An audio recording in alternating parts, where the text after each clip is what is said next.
Syederalun sebanyak 300 korban banjir dari 2 kecamatan di Kabupaten Biren, yakni Pesangan dan Pesangan Siblahgrung, menerima dana tunggu hunian atau DTH pada Selasa 20 Januari 2026. Bantuan tersebut sebagai bentuk dukungan pemerintah bagi warga yang rumahnya hilang atau rusak berat akibat banjir bandang.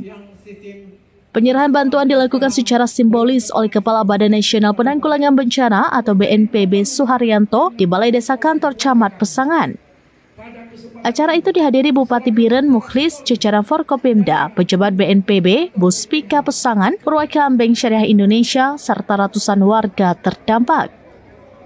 Setiap keluarga korban menerima DTH sebesar Rp600.000 per bulan untuk 3 bulan, yakni periode Desember 2025, Januari, dan Februari 2026. Total dana sebesar Rp1.800.000 per keluarga disalurkan melalui rekening Bank Syariah Indonesia. Bantuan itu ditujukan untuk biaya sewa rumah sementara sambil menunggu hunian tetap selesai dibangun atau rumah mereka diperbaiki.